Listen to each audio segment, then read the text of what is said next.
Whether you're moving in 5 days or 5 years, there are some things you can do to your house that will really give you maximum return on the investment. That's what we're going to talk about today. I recently had a couple reach out to me to sell their house. And when we talked about what they wanted to get for the house, it was a pretty high number compared to what the other houses were selling for in the neighborhood. When I went to take a look at the house, come to find out they had made a large investment in a brand new kitchen. This was their first house, and they really hadn't thought about how long they would want to live there. And come to find out, they wanted to put their kids in a different school district. We looked at the house, and there were some nice things about it. Of course, the kitchen stood out, but there were some things that they couldn't change. Number one, the location. They were not in the ideal school district. Number two, the house did not have a basement. And in order to get the price that they wanted in their neighborhood, houses had to have a basement. We went to put the house on the market, and sure enough, everyone loves the kitchen, but they could not get what they wanted for the house. They had put $60,000 over improving a kitchen for a house that was just not going to bring what they wanted. So this is a good example of the fact that you do not always get out of the investment what you want when you sell the house, when you make some of those major upgrades. So today we're going to talk mostly about what I would call low cost, high return updates. These are things that anyone can do to their house to improve that profit when they sell. If you're new here, I'm Teresa. I'm a local realtor here in Georgia. If you hear anything that's valuable to you, please hit that like button. And if you have any questions that I can answer, please leave them there in the comments. I always recommend that you check out the comments because some of my viewers leave some really valuable information there as well. Today, I'm going to focus on the updates that get you the most money for your investment. Buyers really do not want to have to move into a house and do anything other than make it their own. They want to decorate, maybe add some more furniture, things like that. They don't want to deal with maintenance items or things that are broken that they have to fix. As a seller, we really want to give them a good base, a good starting point. So let's start by looking at your house like a buyer would. In fact, go outside, go across the street and take a good look. What do you see? How does the landscape look? Is the paint looking fresh? Is there debris on your roof? Do you need to pick up items out of the yard? Would this house be of interest to you if you were a buyer? And when you go back in, go in that front door and look at things differently. How's the paint? Do the light fixtures look updated? Was the door hardware loose when you walked in the front door? Does it look over personalized? Do you see dust on the baseboards or on the window treatments? Is there anything obvious that you would change? And before you get overwhelmed thinking you have to change everything, hold up. I've got some great solutions for you. And you're probably going to get tired of hearing me say this if you watch many of my videos, but the best investment you can make is paint. There's just nothing else that makes as much difference at the way the house looks and feels as fresh paint. Now, first off, don't go picking the latest trendy color of the year. That's not what we're going for here. You want neutral, bright colors that are going to make everything fresh and pop. We're really mostly interested in how is the house going to look in the photos. You want those warm, neutral colors that will really enhance the features of the home. Gray is gone. Gray is gone. Warm whites are in. And just remember, you're not picking colors for you. You're not picking colors to go with your furniture. You want to neutralize everything so that it appeals to the broadest amount of buyers. And if you're unsure what those colors are, reach out to me. I'll also have them all listed in my free home sellers guide. I have a whole palette that you can choose from that I recommend to my sellers all the time. And when you're looking around, do not forget about the trim work. Buyers really want that trim to be really fresh. So the next big thing that you can really get big bang for your buck is to clean. And cleaning is definitely a DIY project if you want to take it on. I've been in so many houses over the years, and I just can't tell you the effect it has when you walk into a house that has not been cleaned. Walking into a house that has not been cleaned can really turn off some excited buyers. It's a feeling that many just can't get past. It gives a feeling that the house has just not been taken care of. And when you do a deep clean and everything is fresh, it has the completely opposite effect. The house will resonate with buyers and they'll remember that. And let's not forget, cleaning has always been important, but we're in a post-COVID world now, and buyers really think differently about it. It's a great segue to my next recommendation, which is to replace the grout and caulk around showers and tubs. Everybody gets mold in these areas. It's almost unavoidable, but nobody wants to see it. It's cheap, it's easy, and it makes such a big difference. It's a great DIY project. Anybody can do it.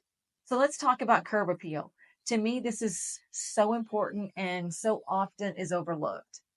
Do the bushes and trees need trimming? How does the lawn look? Have you edged around the walkways and the sidewalks? It's really important that you trim those bushes and trees away from the windows. And while you're out there, make sure that you remove any dead items. Pressure washing the exterior of the home really goes a long way too. And when you do so, make sure that you get the sidewalks and the driveway.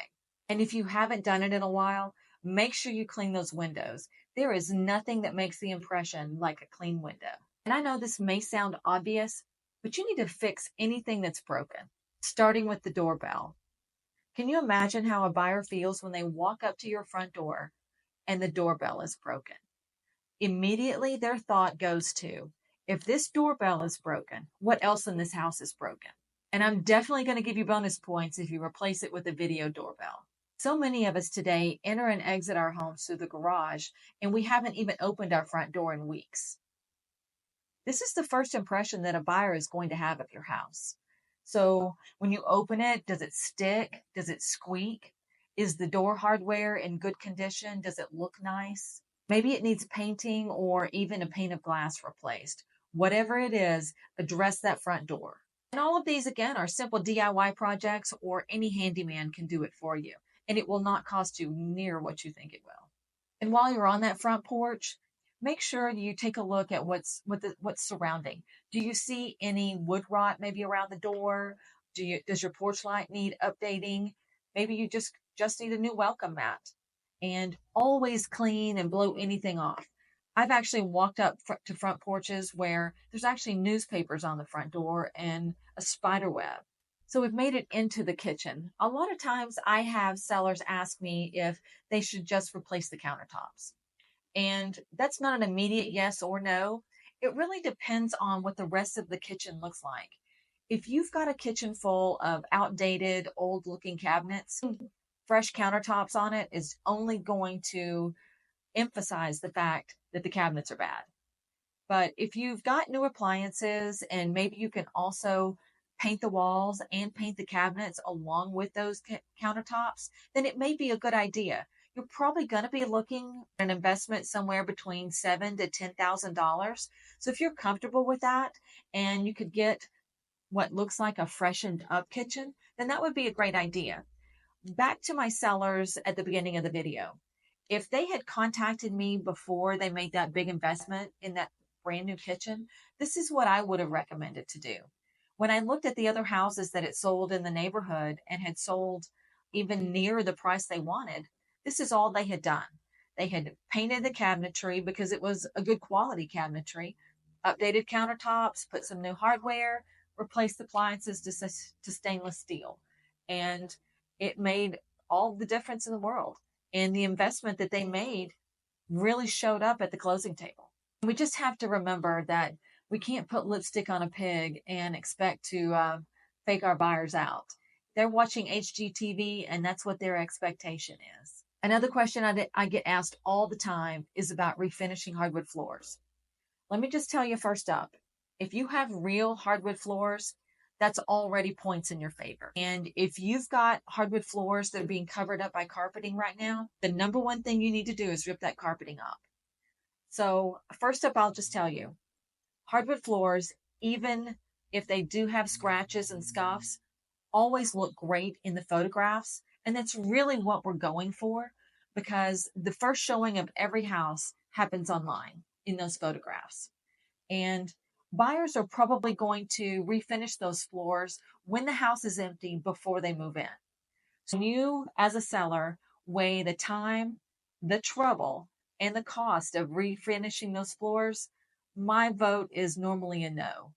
They would have to really be in some really bad conditioning, maybe even needing some replacement of boards, before I'm going to recommend that you spend that money and the time to refinish those floors. Now, if you're planning to be in your house for even a couple of more years and you want to refinish those floors just for you, sure, go ahead. I mean, you will get probably most of that investment back, but if it's for your enjoyment, then go ahead and make that investment. There are definitely some high cost, high return renovation items that you could consider, and they are attractive to buyers, but they are expensive. Everybody loves a new kitchen, a new bathroom, maybe an added outdoor living area, or even a finished basement. But these are all 20, 25, 30, even $40,000 investments, just depending on how large a space you have and and to the degree that you upgrade it. But all of these items are at the top of buyer wish lists, but they're just not going to get you all the money back when you invest it. For me to recommend a seller to make that type of investment, I would want to see them be in that home for another 3 to 5 years before it really makes sense. Not only are they expensive, but you have to consider that there are a lot of personal decisions made in those renovations, colors, material, layout, a lot of things that may not resonate with the buyer when you put that house on the market. And according to Remodeling Magazine, the national average return on investment for updating a kitchen or renovating a bathroom is between 51 and 72%. And this is definitely a great time to ask that professional for some advice. If you already have a realtor, definitely ask them for help. If you're in search of a realtor and you're in my area, I would love to help. All of my contact information is in the description of the video. And if you're not in my area and you need some help finding an agent, there's a link there for that as well. I'd love to help you. Part of the world's largest network of real estate professionals, and I would love to help connect you. And don't forget about my Ultimate Seller's Guide that's free to you, and you can download it there at the link in the description of the video. Another question I get often is about replacing the roof. If your roof is in good condition and it looks good, then I'm going to tell you no. I have walked up to some houses though where the roof looks really, really bad. And when you walk in, you can actually see where they've repaired some leak damage. So if your roof is leaking and it looks like it should be leaking, it's a definite yes. Here in Georgia, we are actually seeing some home insurance companies push back on insuring roofs that are older than 12 years old. And this can be a significant issue for buyers. I often see roofs that are 15 years or older that are in great condition with no leaks or anything. And if it comes down to being an issue for a buyer, this is something that you can negotiate into the sale, maybe give a seller credit at closing because you don't want buyers to have an issue getting the home insured because that could be a widespread issue that you're going to have to deal with no matter what if you want the house sold. No matter the age of the roof, I always recommend that you make sure it's clean of any debris and clean those gutters. Again, it's just something that tells a buyer that you're taking good care of the house. I have virtually the same answer when I'm asked about upgrading or replacing HVAC systems. If you choose to do it, just know that you're probably not going to get all of your investment back when you sell. However, it will make your house sell faster.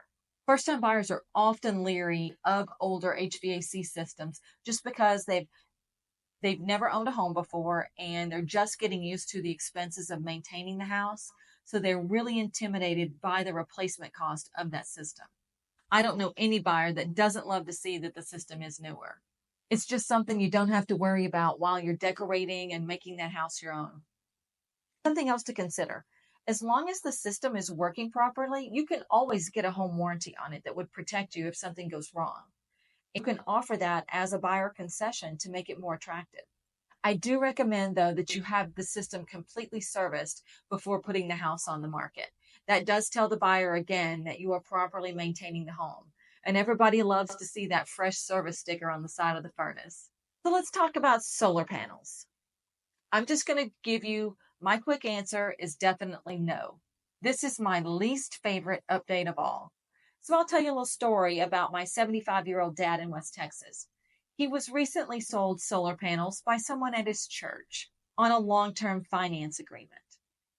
So it's my understanding, talking to my real estate colleagues in that area, that when we go to sell his house, that's probably going to bring about $200,000. We're probably going to see about a $50,000 hit when we sell. A potential buyer is going to have to either pay off the balance of the finance agreement, or they will have to qualify for a finance agreement in addition to their mortgage. This just diminished his buyer pool by probably 50%. $50,000 is a big hit for a house that's going to sell for $200,000. And it's my understanding that these finance companies are very hard to deal with. So my answer is no. And if you disagree with me, leave it there in the comments. I would love to hear someone tell me a good story about how they actually got a good return on the investment for their solar panels. The only way I can see it is if you plan to stay in that house until Jesus comes. If not, my answer is no to solar panels. So if you focus on the list of things that I've given you that are low cost, high return, you will have made a lot of ground on getting your house ready to sell. You really can't go wrong with doing any of these things. But if you're considering anything from that high cost category, please consult your realtor. And if I can answer any questions on that, reach out to me directly. I'd love to talk through that with you. So I recently had a client that reached out to me to talk about selling their home, and she had already spoken to a realtor who had recommended $40,000 of updates. This didn't really make sense to me. When I looked at everything, I was recommending that we put the house on the market for about $230,000. It was a small 3-bedroom, 2-bath home. Yes, it was older. It needed some updates, but it was in that situation where either you did everything or you did nothing. And when we dove into the situation a little deeper, we found out that that realtor was actually recommending those updates because she was married to a contractor that she was recommending to do those updates. So be careful out there. Things are not always as they seem. I came in, we recommended a few DIY projects to the house. We put it on the market at 230. It sold for 230 the same weekend. And she didn't have to do any of those updates. Literally saved her $40,000. Y'all, I cover all of these items and so much more in my free seller's guide. The link is there to download it and gives you a really great roadmap of getting the house ready. My direct phone number is also there in the description. Reach out. You can call me or text me anytime. If I can help you in the Georgia area, I'd love to. If you are looking for an agent in another area and you need some help vetting that agent, again, I am part of the largest network of real estate professionals, and I would love to connect you. There's a link there for a form to submit that as well. Y'all, thanks so much for watching. If I can do anything for you, let me know. I'll see you on the next one.